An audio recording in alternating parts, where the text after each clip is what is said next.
대한항공 전직 기장 박정우, 은퇴 후 3년 차.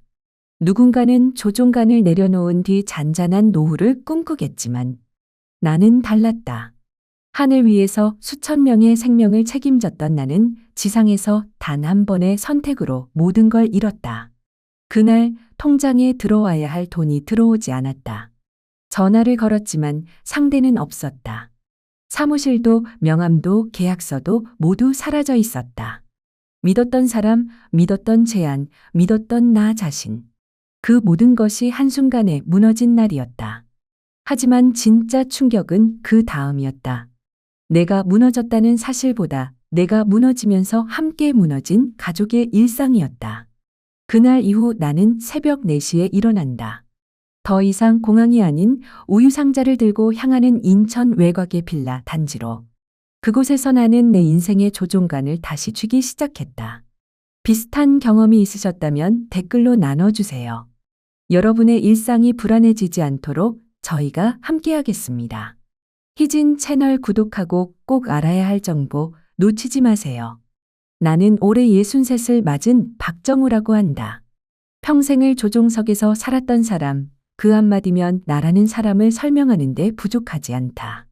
1991년 국내 대형 항공사의 조종 훈련생으로 입사한 뒤로 30년 넘게 하늘을 날았다. 항로가 없는 하늘 위에서 수많은 새벽을 맞았고 노을이 퍼지는 지평선을 따라 흐르던 그 오랜 세월은 내 삶 그 자체였다. 폭우를 뚫고 비행하던 날도 있었고 눈부시게 맑은 날에 고요한 하늘도 있었다. 바람은 언제나 다르게 불었지만 나는 조종석에 앉아 있다는 그 사실 하나만으로 중심을 지킬 수 있었다. 그 자리는 내 일터였고 삶이었으며 무엇보다 내 자존심이었다. 덕분에 우리 가족도 부족함 없이 살아올 수 있었다. 판교 신도시의 35평 아파트 한 채는 4명이었고 아내 김영숙은 살림을 도맡아 조용히 집안을 지켜주었다.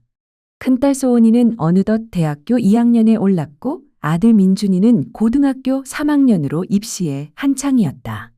그때까지 내 삶은 안정과 성취라는 단어 외엔 설명할 방법이 없었다. 하루하루가 단단했고 미래에 대한 걱정도 없었다. 그러다 어느 날 세상이 무너졌다. 코로나19가 닥치면서 모든 것이 순식간에 뒤집혔다. 하늘은 더 이상 열린 공간이 아니었고 항로도 닫히기 시작했다. 내가 해왔던 모든 일이 예고도 없이 정지된 것이다. 그 순간부터 나의 인생도 함께 멈춰버렸다. 처음에는 잠시의 불편함일 뿐이라 여겼다. 수개월쯤 비행이 줄겠지, 얼마 지나지 않아 정상화되겠지 하는 안일한 생각 속에서 시간을 보냈다. 하지만 현실은 조금씩 균열을 드러냈고 항공편은 계속 줄어들다가 마침내 한 달에 한 번 스케줄을 받기도 어려워졌다. 그리고 2020년 겨울 회사에서는 구조조정 대상자 명단을 발표했다. 내 이름이 거기 있었다. 그날 아침을 아직도 기억한다. 출근하지 않아도 된다는 사실은 가벼운 것이 아니라 한없이 무거운 감정으로 다가왔다. 손에 남은 건 퇴직금 명세서 한 장뿐이었다. 여보, 이제 나는 뭘 하면 좋을까? 말끝을 맴돌며 조심스레 꺼낸 그 질문에 아내는 조용히 멈춰 섰다. 한참을 생각하더니 작게 말했다. 그동안 참 고생 많았으니 잠시 쉬어요. 우리 생각 좀 해보자고. 그 말이 따뜻하게 들렸지만 마음 한쪽은 쉽게 놓이지 않았다. 이 나이에 내가 할 수 있는 게 과연 남아있을까? 나는 비행기 조종 외엔 다른 기술이 없었다. 그렇게 시간을 흘려보내다 보니 어느덧 반년이 지나 있었다. 소은이는 카페 아르바이트를 시작했고 민준이는 눈치를 보며 학원 대신 도서관을 찾기 시작했다. 아내도 간혹 마트 행사 아르바이트를 고민하는 눈치였다. 어제까지만 해도 전문직이라 불리던 내가 오늘은 아무 일도 없는 사람으로 바뀌어 버리니 그 허무함은 이루 말할 수 없었다. 하늘 위에서는 수천 명의 생명을 맡아 운항하던 내가 내 인생 하나 제대로 이끌지 못하고 있다는 현실이 초라하고 낯설게 느껴졌다. 그러던 어느 날 예전 항공사에서 함께 일하던 정비사 후배에게서 전화가 걸려왔다. 선배님, 이번에 드론 기반 항공 물류 플랫폼이 하나 새로 만들어지고 있는데요. 경력 있으신 분이 같이 이름만 걸어주셔도 투자자들 신뢰가 확 올라갈 거예요. 처음에는 그저 말뿐인 제안으로 들렸다. 하지만 그 말이 머릿속을 계속 맴돌았다. 내가 평생 비행을 해온 사람인데 항공물류라면 어느 누구보다 잘 알지 않을까? 화물기를 몰았던 경험, 복잡한 운송 스케줄을 조율했던 기억, 이 모든 것이 쓸모없는 것은 아니라고 스스로를 설득하게 되었다. 무엇보다 코로나 이후로 비대면 유통시장이 급격히 커지는 걸 보며 마음 한구석이 다시 움직이기 시작했다. 며칠 뒤 정비사였던 후배가 소개한 이들과 함께 작은 투자 설명회 자리에 참석했다. 강남의 한 공유 오피스 회의실에서 진행된 그 자리는 생각보다도 정돈되어 있었다. 프레젠테이션은 1시간이 넘도록 이어졌고 내용은 기술적인 용어와 미래 비전에 가득 차 있었다. 당사는 전국 중소기업의 물류를 드론과 해운 기술을 결합한 AI 플랫폼으로 자동 최적화합니다. 이 시스템은 현재 국토교통부의 스마트 물류 시범 사업과도 연계되어 있으며 이달 말엔 정부 보조금 접수까지 마무리됩니다. 깔끔한 수트를 입은 젊은 창업자들, 잘 다듬어진 슬라이드 자료, 미래지향적인 단어들 속에서 나는 왠지 낯선 세계에 초대받은 기분이었다. 하지만 동시에 그 낯설음이 내게 필요한 새로운 자극처럼 느껴졌다. 내가 조심스레 물었다. 제가 직접 경영에 관여하진 않아도 되는 건가요? 그러자 창업자 중 한 명이 망설임 없이 답했다. 물론입니다. 박 선배님께서는 단순 투자자시고 실무는 전부 저희가 책임집니다. 그 말 한마디가 이상하게도 위로처럼 들렸다. 내 이름과 경력이 신뢰의 장식으로 쓰인다는 느낌이 들었지만 그것조차도 오랜만에 느껴보는 사회적 역할 같았다. 자존심을 지켜주는 듯한 그 분위기에 나는 무너졌던 마음을 조금 추슬렀다. 그날 밤 아내에게 조심스레 이야기를 꺼냈다. 영수가 이번에 항공물류 기반 플랫폼에 투자할 기회가 생겼어. 내가 들어가면 신뢰도도 높아지고 사업 구조도 괜찮아 보여. 아내는 말없이 나를 바라보았다. 눈빛 속엔 염려와 불신 그리고 작은 희망이 교차하는 듯했다. 처음엔 분명히 반대의 기류였다. 무모해 보였을 것이다. 그러나 나는 아이들 학자금이며 생활비에 대한 현실적인 부담을 이야기하며 설득을 이어갔다. 우리 그냥 이렇게 있을 순 없어. 지금 움직이지 않으면 더 늦어. 당장 필요한 건 현금 흐름이야. 그날 밤 긴 대화 끝에 결국 아내는 퇴직금의 절반만 쓰는 조건으로 고개를 끄덕였다. 그 한 번의 고개 끄덕임이 나에겐 다시 한번 이륙을 허락해주는 관제탑의 신호처럼 느껴졌다. 투자 약정서와 계약서, 공증 절차까지 모두 마쳤고 그들은 내게 자문 고문이라는 직함이 적힌 명함 한 장을 건넸다. 명함을 받아들고 나서 나는 혼잣말처럼 중얼거렸다. 그래, 이번엔 하늘이 아닌 땅 위에서 다시 시작해보는 거야. 그 다음 주부터 나는 단순한 투자자가 아니라 물류 전문가가 된 양날을 포장하기 시작했다. 항공사 시절의 동기들과 식사 자리가 생기면 자연스럽게 말했다. 이젠 민간 AI 물류 쪽으로 방향을 전환했어. 요즘은 B2B 플랫폼 기반 물류가 핵심이야. 단순 운송이 아니라 시스템 자동화가 관건이지. 말하는 내 자신이 낯설었지만 이상하게도 작은 자부심 같은 것이 마음 한구석에 피어올랐다. 마치 내가 진짜 무언가를 하고 있다는 착각 속에 오랜만에 가슴이 뛰었다. 투자를 진행한 지 한 달이 조금 지났을 무렵 첫 회의가 있었다. 그들은 플랫폼의 초기 설계가 마무리됐고 개발 업체와 계약도 체결했다고 했다. 조만간 시제품을 공개할 예정이며 우리 같은 초기 투자자들은 VIP 미리 보기에 초청할 계획이라고 덧붙였다. 그날 밤 나는 아내에게 말했다. 이거 정말 잘 되면 말이야 소은이 유학도 가능하겠다. 민준이는 조종 훈련 받으러 미국도 보낼 수 있을 것 같아. 그 말에 아내는 조용히 웃었다. 그녀의 그 미소가 참 오랜만에 따뜻하게 느껴졌다. 한동안 얼어있던 집안의 공기가 그날 밤만큼은 조금은 녹은 듯했다. 그 순간만큼은 나도 다시 아빠이고 남편이라는 사실을 잠시나마 되새길 수 있었다. 투자를 시작한 지 3달쯤 지나던 어느 날이었다. 그날도 늘 그렇듯 계좌를 확인했고 배당 수익이 들어왔을 거라 믿고 있었다. 예정된 날짜였고 그동안 단 한 번도 어기지 않았던 일정이었다. 하지만 입금 내역은 보이지 않았다. 처음엔 단순 착오일 거라 여겼다. 계좌 오류든 시스템 지연이든 하루 이틀이면 해결되리라 생각하며 대표에게 전화를 걸었다. 그러나 수화기 너머로 들려온 것은 짧은 기계음뿐이었다. 현재 고객님은 전화를 받을 수 없습니다. 하루 정도야 그럴 수 있지 싶어 넘어갔지만 다음 날도 그 다음 주도 같은 안내음이 반복되었다. 그제야 어딘가 이상하다는 걸 느끼기 시작했다. 가슴속으로 서서히 스며들던 불안이 마침내 확신으로 바뀐 순간이었다. 회사 사무실이 있던 주소를 찾아갔다. 그 건물은 익숙했다.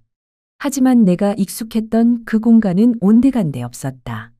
간판은 사라졌고 사무실 문은 굳게 잠겨 있었다. 로비에서 마주친 관리인은 무심하게 말했다. 저기 지난달에 짐 다 빼고 나갔어요. 계약 종료하고 연락도 없던데요. 그 말을 듣는 순간 뒷덜미가 서늘해졌다. 숨이 턱 막히는 듯한 감각, 머릿속이 하얘지는 경험을 그날 처음 겪었다. 현실이 무너질 때는 무너지는 소리조차 들리지 않는다는 것을 그때 알았다. 혼란스러운 마음을 부여잡고 가장 먼저 떠오른 사람은 후배였다. 처음 이 일을 소개해줬던 내가 그래도 믿고 의지했던 정비사 후배. 전화를 걸었다. 지금 대표랑 연락돼? 그의 대답은 짧았다. 선배님, 저도 지금 연락이 안 돼요. 그 후배는 과거 항공사 시절부터 책임감 강하고 성실하기로 소문난 친구였다. 누구보다 믿을 수 있는 사람이라고 여겼고 나 역시 그의 말만 믿고 투자에 나섰다. 후배도 분명 나만큼, 아니 어쩌면 그 이상으로 믿었을 것이다. 우리는 곧바로 정보를 추적하기 시작했다. 대표가 쓰던 SNS 계정은 이미 폐쇄됐고 사업자 등록번호는 존재하지 않거나 폐업 처리된 상태였다. 계약서에 적힌 주소, 발송지로 기입된 택배 수령지, 심지어 당시 프레젠테이션에 사용된 공공기관 협약 문서까지 하나씩 확인했다. 그러나 돌아온 건 충격적인 사실뿐이었다. 법무법인 도장도 대행이었고 등기 서류는 위조였으며 홈페이지는 사라졌고 정부 사업연계 증빙 자료는 출처조차 확인되지 않았다. 어떻게 이런 일이 가능했는지 이해조차 되지 않았다. 정교했다. 너무도 정교해서 심지어 나조차 완전히 속았다. 그렇게 후배와 함께 경찰서를 찾았다. 담담하게 피해자 진술서를 쓰고 투자금 내역과 모든 계약서 사본을 제출했다. 담당 수사관은 피로에 젖은 표정으로 조용히 말했다. 요즘 이런 정부 사업 연계 사칭형 투자 사기가 많이 늘었습니다.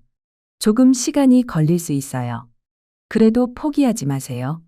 그 말을 들었을 때 위로보다 허무함이 더 컸다. 나는 또다시 생각했다. 무너진 건 돈이 아니라 나 자신이라는 사실을. 그날 저녁 아무 말도 하지 못한 채 멍하니 앉아있던 나는 한참을 망설이다가 겨우 입을 열었다.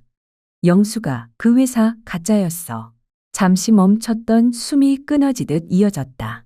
우리 사기당한 거야. 그 말이 채 끝나기도 전에 아내의 손에서 수저가 바닥에 떨어졌다. 그 맑은 소리가 유난히 크게 울렸다. 그녀는 눈을 동그랗게 뜬 채 나를 바라보았다. 지금 뭐라고 했어? 가짜라고, 사기라고? 그게 무슨 말이야? 대체 무슨 일이야? 점점 그녀의 얼굴에서 핏기가 가셨고 손끝까지 떨리는 것이 눈에 보였다. 그럼 우리 얼마를 날린 거야? 그 사람들은 지금 어디 있는 거야? 이제 우린 어떻게 해? 마치 무너져 내리는 듯 그녀는 그대로 울음을 터뜨렸다. 나는 그 순간 고개를 들 수가 없었다. 아내의 울음 앞에서 나는 아무 말도 할 자격이 없었다. 모든 게 내 결정이었다. 후배의 말을 맹신했고 확인하지도 않은 채 퇴직금 절반을 내던졌다. 가장으로서의 자리는 내가 던진 그 서명 한 줄로 무너져 내렸고 가족의 신뢰도 함께 내려앉았다. 하지만 그렇게 주저앉을 수는 없었다. 등록금 고지서는 다가오고 있었고 냉장고에 들어갈 식재료도 넉넉하지 않았다. 어디서부터 다시 시작해야 할지 막막했지만 뭔가 해야만 했다. 그래서 나는 평소 쳐다보지도 않던 로또 복권을 주말마다 샀다. 어쩌면 기적이 있을지도 모른다는 헛된 희망이었지만 그마저 없으면 숨조차 쉬기 어려운 나날이었다. 그러던 어느 날 복권 판매점 옆 전봇대에 붙은 전단지 한 장이 눈에 들어왔다. 판교 중심 상권 수익형 오피스텔 분양. 연 6% 확정 수익. 실입주율 97.8%. 그 짧은 문장이 마음을 강하게 때렸다. 이거다. 무의식적으로 그렇게 생각해버렸다. 이건 부동산이다. 눈에 보이는 자산이고 입주율도 높은 상권이며 최소한 원금은 보장될 것이라는 기대가 피어올랐다. 그 불확실한 플랫폼과는 달랐다. 나는 스스로에게 말했다. 이번엔 다를 거야. 이건 진짜니까. 현장은 판교역 인근의 오피스타운이었다. IT 기업들과 병원, 대학이 모여있는 복합 상권 중심. 직접 모델하우스를 찾아갔을 때 밝은 조명 아래 고급스러운 인테리어와 AI 출입 관리 시스템, 비대면 렌탈 서비스까지 갖춰진 건물은 꽤 그럴듯해 보였다. 상담 직원은 말을 이어갔다. 실투자금은 1억 5천만 원 정도입니다. 이미 사전 계약자들이 많아서 이번 주 내에 결정하셔야 기회가 있습니다. 나는 한때 항공사 임직원 숙소로 자주 다니던 그 지역을 잘 알고 있었다. 유동인구도 많고 인프라도 안정적이었다. 그런 믿음이 어느새 의심을 지우고 확신으로 자리를 바꾸었다. 그날 밤 다시 아내에게 말을 꺼냈다. 이번엔 진짜 괜찮아 보여. 실물 자산이고 수익도 확정돼 있어. 아내는 긴 침묵 끝에 말했다. 위치는 좋아 보이긴 해. 근데 혹시 또 잘못되면? 그 말에 나도 잠시 망설였다. 하지만 나는 자신 있는 척 고개를 끄덕이며 말했다. 우리 지금은 가만히 있을 여유가 없어. 이건 최소한 원금은 지켜. 그렇게 또다시 결심을 굳혔다. 이번에는 더 큰 금액이 필요했다. 결국 우리 집, 판교 아파트를 담보로 대출을 받았다. 3억 원 가운데 1억 5천만 원은 오피스텔 투자에 넣고 나머지는 예비비와 생활비로 남겨두었다. 이건 적어도 무너지지 않으리라 믿고 싶었다. 대출금 3억 원 중 절반인 1억 5천만 원을 오피스텔 투자에 넣었고 나머지는 생활비와 혹시 모를 상황을 위한 예비 자금으로 남겨두었다. 이번엔 지난번과는 달랐다. 계약 과정은 법무법인이 입회했고 공증과 등기, 확약서까지 모두 정식으로 진행되었다. 임대 계약도 체결되어 있었으며 수익 지급일도 명확하게 명시돼 있었다. 서류 하나하나가 완벽해 보였고 서명하는 내 손끝에도 미세하게 희망이 감돌았다. 이번엔 틀림없을 거야. 그날 밤 나는 정말 오랜만에 깊게 잠이 들었다. 한동안 잊고 지냈던 평온한 숨소리 속에서 무너졌던 내 자존심이 조금씩 회복되는 듯했다. 약속된 첫 달, 임대 수익이 정확히 날짜에 맞춰 입금되었다.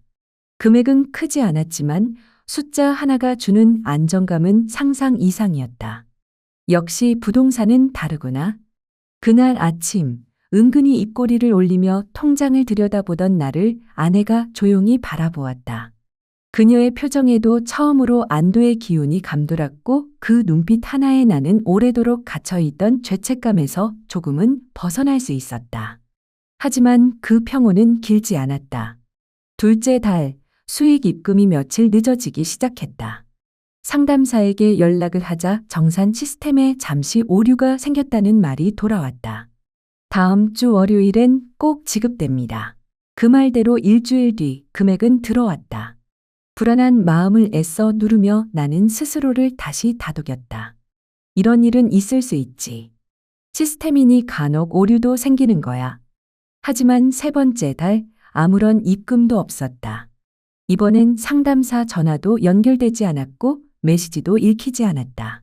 며칠을 기다리다 다시 모델하우스를 찾아가 보았지만 그 자리는 이미 철거된 후였다. 벽면엔 새로운 임대 안내문이 붙어 있었고 사무소의 흔적은 사라진 지 오래였다. 불안이 현실로 드러난 그 순간 숨이 막혔다. 운영사 홈페이지는 접속되지 않았고 안내 메일은 반송됐다. 나는 정신없이 키보드를 두드려 관련 투자자 온라인 카페에 접속했다. 거기엔 이미 수십 명의 피해자들이 집단 고소 준비라는 글을 공유하고 있었다. 초기 수익만 준 뒤 연락 끊음. 운영사 실체 없음. 유령 법인으로 확인됨. 정부 인증이라더니 다 조작된 서류. 그 글들을 하나하나 읽어나가는 동안 내 이마에 식은땀이 맺혔다. 가슴이 조여왔다. 이번엔 정말 끝이라는 예감이 들었다. 망치로 뒤통수를 맞는다는 표현이 과장이 아니었다. 2번 당했다. 처음엔 어리석게, 2번째는 절박하게. 그 절박함이 나를 또 다른 구렁텅이로 몰고 간 것이다. 하지만 이번에는 더 말문이 막혔다. 아내에게 차마 입이 떨어지지 않았다. 첫 번째 실수 때는 미안하다 는 말이라도 꺼낼 수 있었다. 하지만 이번엔 너무 창피했다. 그녀 앞에 서는 것조차 두려웠다. 아내는 말없이 아이들 옆에 앉아 있었다. 평소처럼 조용히 앉아 있지만 그 침묵이 너무 무거웠다. 소은이는 아무것도 모른 채 노트북을 펴놓고 장학금 외 학자금 대출 관련 정보를 찾고 있었고 민준이는 휴대폰을 만지작거리며 조심스럽게 말했다. 엄마, 나 이번 방학엔 편의점 알바라도 할까 해요. 그 말을 듣는 순간 나는 또다시 무너졌다. 내가 뭔가 해내고 있다고 믿었던 시간들이 모두 거짓이었다는 걸 인정해야만 했다. 그날 밤 거실에 불은 꺼져 있었고 나는 불도 켜지 않은 채 소파에 앉아 있었다. 창밖엔 비가 오는 것도 바람이 부는 것도 아니었지만 마음속에선 끝도 없는 허공이 울리고 있었다. 천장을 멍하니 올려다보며 스스로에게 물었다. 나는 왜 이렇게까지 된 걸까? 한때는 비행기를 몰았던 사람인데 지금 내 손엔 뭐가 남아있지? 숨을 길게 내쉬었다. 시간은 새벽을 향해 달려가고 있었지만 나는 그 자리에 굳은 돌처럼 앉아 있었다. 고개를 돌려도 답은 없었고 생각을 돌려도 허탈함만 남았다. 그렇게 한참을 앉아 있다가 가슴 깊은 곳에서부터 답답함이 치밀어 올랐다. 무언가 하지 않으면 숨조차 막힐 것 같아 나는 무작정 문을 열고 밖으로 나왔다. 엘리베이터 앞 아파트 1층 출입문을 지나려던 그때 낯익지 않은 인물이 들어왔다. 우유 배달원이었다. 헬멧의 얼굴은 거의 가려져 있었지만 손에 들린 플라스틱 상자 속에 작은 우유팩들이 희미한 새벽빛에 반짝이고 있었다. 그 모습을 바라보다가 문득 스친 생각. 나도 할 수 있을까? 일주일 뒤 나는 새벽 4시 인천 외곽의 빌라 단지 앞에 서 있었다. 손에는 조종간 대신 차가운 새벽 공기에 식어가는 우유 상자를 들고 있었다. 예전 같으면 이 시간 공항에서 비행 전 브리핑을 받기 위해 택시에 올라탔을 것이다. 하지만 지금 나는 남몰래 배달을 시작했다. 혹시라도 아는 사람과 마주칠까 걱정되어 일부러 집에서 멀리 떨어진 지역을 골랐다. 조종석 대신 오토바이 핸들을 잡은 손. 출입구 비밀번호를 누르는 삑삑거리는 도어락 소리. 비좁은 복도를 지나 문 앞에 조심스레 우유를 걸어두는 일. 모두 내게 낯설었고 동시에 낯설지 않게 느껴졌다. 배달 일을 택한 건 단순한 선택이 아니었다. 살기 위해서였고 가장으로서 책임을 지기 위한 결단이었다. 택배 일도 고려해봤지만 체력적으로 버거웠고 대리운전은 나이 제한에 야간 운행이 위험하다는 얘기를 들었다. 그러던 중 조용하고 마주치는 사람 거의 없는 일이라며 추천받은 게 바로 우유 배달이었다. 그 말이 왠지 모르게 위로처럼 들렸다. 첫날 몸은 이미 많이 굳어 있었고 계단을 오르내릴 체력도 예전 같지 않았다. 그래도 나는 한 발 한 발 오토바이에서 상자를 들어 계단을 오르고 손끝으로 문고리를 조심스레 잡았다. 서늘한 새벽 공기 속 익숙하지 않은 현관문 앞. 하늘 위에선 결코 느낄 수 없었던 세상이 그곳에 있었다. 하루를 시작하는 누군가의 문 앞에 우유 한 병을 걸며 나는 또 다른 날을 마주했다. 배달을 마치고 돌아오면 해는 아직 뜨지 않았다. 온 세상이 조용히 숨을 고르는 시간. 그 침묵 속에서 나는 다시 살아가는 것에 대해 생각하기 시작했다. 새벽 5시 무렵 배달을 마치고 돌아와 커튼 사이로 스며드는 희미한 빛을 바라보다 보면 늘 같은 질문이 머릿속을 맴돈다. 나는 어디서부터 잘못된 걸까? 처음 투자에 손댄 그 순간부터였을까? 아니면 오랜 시간 의심 없이 유지해온 자존심을 버리지 못했던 그 고집이 시작이었을까? 정답은 알 수 없다. 다만 확실한 건 나는 무너졌다는 사실이다. 더 무서운 건 내가 무너질 때 함께 무너져 내린 가족이 있었다는 것이다. 영숙은 요즘 근처 작은 식당에서 조리보조 아르바이트를 한다. 손등엔 기름 자국이 남았고 손끝은 늘 따뜻한 물에 불어 있었다.